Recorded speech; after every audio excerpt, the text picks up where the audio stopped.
দেখুন, কলতানের কাছে ঠিক উল্টো দিক থেকে আসবো। বামপন্থীদের ইডি নিয়ে অবস্থান কিন্তু রাজধানীতে একরকম, আবার রাজ্য রাজনীতিতে আরেক রকম। ইডি নামক এজেন্সিটা সম্পূর্ণভাবে বিজেপির অঙ্গুলি হেলনে কাজ করে, বামপন্থীরা দিল্লিতে বলেন, এবং তার প্রতিবাদে ইডির বিরুদ্ধে রাহুল গান্ধীর সঙ্গে সিপিএম নেতারা মিছিলে পা মেলান।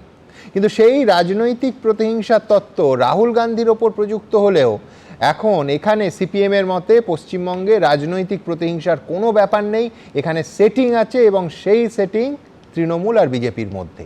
কলতানের কাছে এই দু রকমের অবস্থানের কোনো ব্যাখ্যা আছে? এর প্রশ্নের উত্তর তো ইডি চোখের সামনে দিয়ে দিয়েছে। চিদম্বরমের বাড়িতে ঢুকতে গেলে কেন্দ্রীয় তদন্তকারী সংস্থার ভূমিকা কি থাকে? দিল্লির মুখ্যমন্ত্রী, ঝাড়খণ্ডের মুখ্যমন্ত্রীর বিরুদ্ধে যখন দুর্নীতির অভিযোগ ওঠে তখন কেন্দ্রীয় তদন্তকারী সংস্থার ভূমিকা কি থাকে? আর পশ্চিমবাংলায় এলেই ইডির পা কাঁপতে থাকে, না সেই কৈশোরের নতুন প্রেমের মতো হাঁটু কাঁপতে থাকে, এটা আমরা বুঝতে পারি না। তাহলে মমতা বন্দ্যোপাধ্যায় তৃণমূলের প্রধান হিসেবে না মুখ্যমন্ত্রী হিসেবে ওই বাড়িতে গেছেন, উনি নিজে ব্যাখ্যা করেছেন স্পষ্ট করে। আজকেও দেখলাম কোর্ট থেকে বেরিয়ে এসে কল্যাণ বন্দ্যোপাধ্যায় মাননীয় সাংসদ ব্যাখ্যা করছেন যে উনি তৃণমূলের প্রধান হিসেবে ওই বাড়িটায় ওই দুটো প্রেমিসেসে গেছিলেন। তাহলে ওই দুটো প্রেমিসেসে গেলেন, প্রথম প্রেমিসেস থেকে আরেকটা প্রেমিসেসের দূরত্ব 12 কিলোমিটার, এবং প্রথমটায় ঘোষণা করে গেলেন যে আমি ওইটাতেও যাব, ওখান থেকেও যা যদি কিছু তথ্য ইত্যাদি পাওয়া যায়। তাহলে যারা রেগুলার মনিটরিংয়ের মধ্যে রয়েছেন, ইডি অফিসিয়াল বা আরও যারা আরও মাথায় রয়েছেন দিল্লিতে, তারা ওই দীর্ঘ যাত্রা ইত্যাদির সময় কোনো প্ল্যান বি ছকতে পারলেন না। এই লাউডন স্ট্রিটের না দেখলাম গেট খোলা, ইডির চলছে, রেড চলছে, আর একেবারে আমাদের যেরকম মাঠে খেলার হতো যে 4টে ইট নিয়ে এলাম, আজকে এই মাঠটা আমার, আমি ফুটবল খেলবো।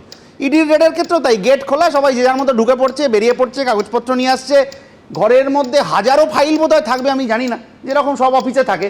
তার মধ্যে ফাইলটা চেনালো কে, যে এই ফাইলটা আর ওই হার্ড ডিস্কটা, ওর মধ্যেই আপনার মোবাইল ফোন, সেটা তো সাইজে খুব ছোট। মানে আমি বলছি, মোবাইল ফোন খুঁজে 5 মিনিটে বা 9 মিনিটে বা 7 মিনিটে বের করে আনা কঠিন, কিন্তু আমি বলছি ইডির যারা ছিলেন তাদের র্যাঙ্ক হচ্ছে অ্যাসিস্ট্যান্ট ডিরেক্টর। মানে আমি বলছি ছোট কোনো অফিসার যাননি তো তারা, মানে সেই জন্য সন্দেহটা আরও বেশি যে ইডি নাকি চেন্নাইয়ের বুক থেকে ডিএমকে মন্ত্রীকে গ্রেফতার করেন, তারা ন্যূনতম প্রতিরোধ করেনি নাকি করতে চায়নি। আমাদের ধারণা হচ্ছে যে এখানে প্রতিরোধটা করা হয়নি, কারণ যে লাউডন স্ট্রিটে এত গুরুত্বপূর্ণ তল্লাশি, রাজীব কুমারের বাড়ির কথা আগের আলোচনা এসছে, রাজীব কুমারের বাড়ির সামনে কলকাতা পুলিশের ওই আপনার হাত ধরে ধরে দাঁড়িয়ে গার্ডওয়াল এবং রীতিমতো ধস্তাধস্তি, তারপর তুলে নিয়ে যাওয়া, নজরুল সাহেব বলেছেন। সেই ঘটনা আমরা যখন দেখেছি, এই দিনে এই ঘটনা দেখিনি। বিজেপির নেতা বললেন যে ওইটা হলে আরও রক্তক্ষয়ী কিছু ইত্যাদি ইত্যাদি হতে পারে, কিন্তু ন্যূনতম চেষ্টাটা কি হলো? এক্সিকিউটিভ পাওয়ার আছে মুখ্যমন্ত্রীর, কমিশনারের, যদিও তৃণমূলের নেতার সাথে পুলিশ কমিশনার এক্সিকিউটিভ পাওয়ার নিয়ে কেন যাবেন আমরা জানি না, কিন্তু গভর্নমেন্ট অফ ওয়েস্ট বেঙ্গলের ফাইল দৌড়ে দৌড়ে নিয়ে যে ভদ্রলোকরা আসছিলেন তারা আদৌকে আমি জানি না পুলিশ না অন্য কোনো পার্টি ক্যাডার বলতে পারবো না, কিন্তু তারা ফাইল নিয়ে এসে ভেতরে রাখলেন। সিআরপিএফ জওয়ানরা তাদের একজনকেও ধরার চেষ্টা করেছেন যে ভাই তুমি ফাইল নিয়ে কোথায় যাচ্ছ। হলো না এই কারণে যে ওইটা যে কি তথ্য আছে, এটা যদি কোনো পলিটিক্যাল পার্টির অফিসে হতো বলা যেত যে এটা প্রতিহিংসামূলক হচ্ছে আমাদের রাজনৈতিক দলের অফিসে এসে, তাহলে কোনো একটা বেসরকারি সংস্থা সেখানে কি তথ্য রয়েছে এবং দলের গোপন তথ্য কি, প্রার্থীর নাম নাকি প্রার্থীকে কিছু টাকা পয়সা দেওয়া হবে নির্বাচনের আগে, সেইগুলো গভর্নমেন্ট অফ ওয়েস্ট বেঙ্গলের ফাইলে থাকে কিনা এইটা প্রশ্ন। কিন্তু প্রশ্ন আরও আছে যে অভয়াকাণ্ডের সময় একটা গান খুব বিখ্যাত হয়েছিল, আর কবে। আমি সম্ভবত শুনলাম যে ইডি আবার এই বিষয়টাতেও সিবিআই এর তদন্ত চেয়েছে। হ্যাঁ, কালকে সেই দাবিতেই তো সুপ্রিম কোর্ট গেছে। সারদা, নারদা, নিয়োগ, বালিচুরি, কয়লা চুরি, আর কত তদন্ত এবং আর কবে এটা হবে? এই যে রাজনৈতিক প্রতিহিংসার অভিযোগ আসছে, ইডি যারা মাথায় আছেন তারা তো এই তদন্ত আসার ব্যবস্থা করে দিয়েছেন। নির্বাচন 21-এ গেছে, নির্বাচন 24-এ গেছে, তার মাঝখানে 22-এ কি সাপ্লিমেন্টারি চার্জশিট জমা পড়েছে। তাহলে এতদিন দেখাবো ওই টাইমলাইনটা পুরো ধরে ধরে দেখাবো। এত দিনের মাঝখানে যে 3 মাসের মধ্যে 6 মাসের মধ্যে কোনো নির্বাচন ছিল না, সেই সময় যদি আসতেন তাহলে এই প্রতিহিংসার তত্ত্বটা বলা যেত না। আজকে এইটা বলতে হচ্ছে কেন? আমি শেষ করব যে কথাটা বলে, একটা কবিতার লাইন আমরা সকলে শুনেছি, স্বপ্নকে দেয় সর্বশরীর, সমক্ষে সে আসে না, যে টেলিফোন আসার কথা সচরাচর আসে না। তাহলে যে টেলিফোন ওনাকে রাত্রে পার্থবাবু করেছিলেন, টেলিফোনের রিপ্লাই আসেনি, কিন্তু প্রতীক জৈন বা রাজীব কুমারের ক্ষেত্রে টেলিফোনের রিপ্লাই গেছে। তাহলে তৃণমূলের যে নেতারা আমাদের কথা শুনছেন এইখানে, তারা ভাবুন যে তারা আসল তৃণমূল না তারা হারাধনের 10টি ছেলে, রাজীববাবু আর প্রতীকবাবু আসল তৃণমূল। এই চর্চা চালিয়ে যেতে হবে, দুজনের কাছেই যেতে হবে। বৈশাখ আসলে সিপিএম এর সমস্যাটা হলো ওরা না তৃণমূল বা মমতা দিকে গালাগালি না করলে ওদের আরে ভাত হজম হয় পার্থবাবুর না। ফোন ধরেননি আরে, দাদা। না, আপনি রাজীব অদ্ভুত কুমারের কথা। ফোন ধরে আপনি তো নিলেন। বললেন এতক্ষণ কাব্য করলেন, সাহিত্য করলেন, অনেক কিছু করলেন। তা আমি আমার এক কথা খুব পরিষ্কার, মমতা বন্দ্যোপাধ্যায় তার দলকে, দলের ভোট কুশলীর অফিসকে এরকম ভোটের স্ট্র্যাটেজি কেউ নিয়ে যাচ্ছে একটা এজেন্সিকে ব্যবহার করে রাজনৈতিক উদ্দেশ্য নিয়ে, সেটা যদি মমতা ব্যানার্জি প্রতিবাদ ভোটের করে, strategy হ্যাঁ, কিভাবে নিচ্ছেন আরে আপনি confirm আপনি হলেন। কি করে জানবেন আমাদের ভোটের কি আপনি স্ট্র্যাটেজি? কি করে আমাদের যে confirm যারা হলেন যে ভোট মানে কুশলী ভোটের strategy ছিল? 100% আমরা তো কিভাবে? বলেছি। কিভাবে? এখন আপনি ইডির কথায় একমত আরে হয়ে বলে ED দিচ্ছেন যে কথা যেহেতু আপনার সিজ কথাই হয়নি, শুনতে চাই। আপনি বলুন না 6টা থেকে কোন ফাইলটা? আর 12টা পর্যন্ত ইডি কি ফাইলটা করলো? ছিল? মানে কোন ওরা কি ফাইলটা করলো? ছিল? আপনি দেখবেন না সজল, সজল, 6টা থেকে 12টা পর্যন্ত কি কাজ 6টা থেকে করলো? 12টা বলুন। ইডি কি করেছে? আমি উত্তর একটা আছে? কথা বলছি যে দেখুন, এই যে কলতান প্র্যাকটিক্যালি ঘুরিয়ে বলতে চাইলো সেটিং, মানে যেটা করে ওরা বিজেপি বিরোধী ঘুরিয়ে? ভোটটাকে বা তৃণমূল বিরোধী ভোটটা যেটা সরাসরি ঠিক আছে, বলছি। সরাসরি Allow বলেছে। কি করে হলো? আচ্ছা, যেটা তৃণমূল বিরোধী যে ভোটটা, যেটা বিজেপির বাক্সে গেলে তৃণমূলটা নির্ঘাত যাবে, সেটাকে ভাঙার যে চেষ্টাটা সবসময় সক্রিয়, এখনো সক্রিয়। আমি বলছি ভাই দেখুন, সেটিং এর কথা সবাই বলুন, জনতা বলুন, মাথা পেতে নেব, সিপিএম যেন না বলে। যারা 21শে জুলাইয়ের পর বিপদ আছে, জানি। CPM ভাই বলে বলতে খুব দাও, বিপদ ভাই আছে। বলতে দাও। CPM যারা বলে 21শে খুব জুলাইয়ের বিপদ পর আছে। একটা এফআইআর মমতা ব্যানার্জির নামে করেনি, কারা? যারা কারা? তোমরা করেছো? নারদার দুর্নীতির নামে FIR করেছো? মোবাইলে দেখাও যে বিজেপি ওয়েস্ট বেঙ্গলের পেজে শুভেন্দু অধিকারীর নামে নারদার ডায়েরিটা আছে। নারদার ডায়েরিটা আছে, দেখাও। বিরুদ্ধে আরে দুর্নীতির বিরুদ্ধে কথা বলছিলে, দুর্নীতি তদন্ত কোথায় হলো? 14 দিন হাইওয়ে রাজ্য সভাপতিকে বলতে হচ্ছে যে আমি হতাশ CBI এর কাছে। আরে দিল্লিতে কথা বলো দাদা, দিল্লির লোক তোমাদের কথা শোনে না।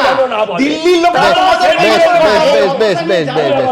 কোন দিকে তাকাবো? এখানের তর্কের দিকে তাকাবো, মিটি মিটি বৈশানদ্দা হাসছে মিষ্টি করে সেই দিকে তাকাবো, কিন্তু জোক স্যাপার না, হাসবে তো, হাসবে তো। ভোট ভাগ করারই আরে ষড়যন্ত্র। তুমি ভোট ভাগ এটা করছো তো তো, শুভেন্দু তৃণমূলেরই বাবু ভোট ভাগ meeting। করেছে। তৃণমূলেরই আরে meeting, দুর্নীতিতে CPM অভিযোগ শুভেন্দু বাবুর বিরুদ্ধে যে তৃণমূলের আছে, meeting। যেটা বিজেপি কিন্তু টিভিতে দেখাতো, BJP মিডিয়ায় দেখাতো, দেখুন শূন্য থেকে একদম সংখ্যায় আসতো CPM। দেখুন, কলতান একটা হালকা টাইম লাইনের কথা বলছে। টাইম লাইনের তথ্য কি বলছে? আমি আগের দিন এবিপি আনন্দের আর্কাইভের তথ্য দিয়েছিলাম।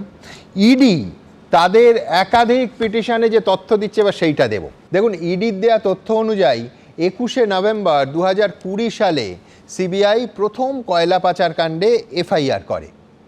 ইডি এই মামলাটাকে টেনে প্রিভেনশন অফ মানি লন্ডারিং অ্যাক্টে কেস করে 24শে নভেম্বর।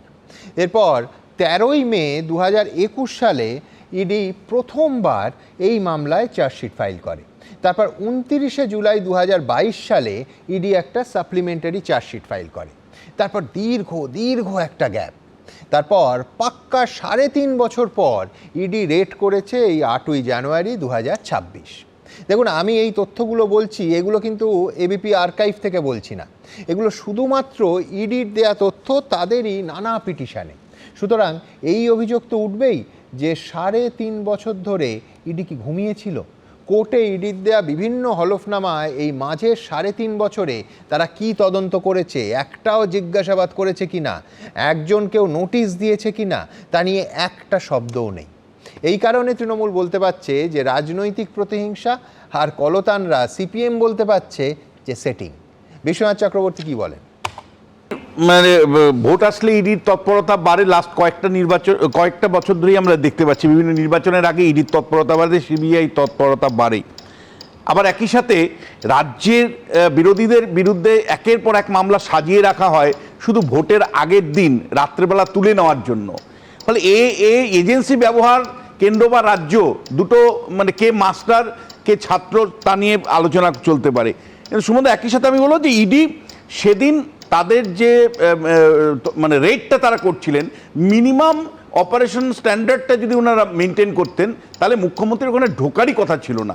মুখ্যমন্ত্রীকে মানে কি করে তারা ঢুকতে দিলেন, ফাইল নিয়ে বেরিয়ে যেতে দিলেন, সেটা আমাদের কাছে আজও বিস্ময়।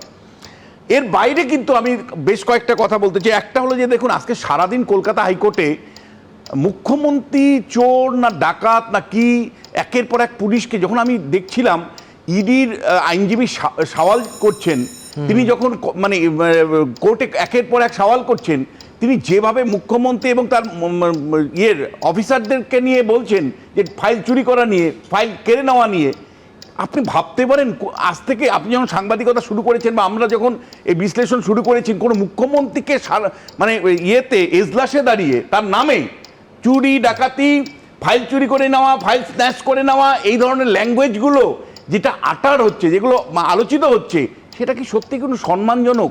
এবিপি আনন্দ, এগিয়ে থাকে, এগিয়ে রাখে।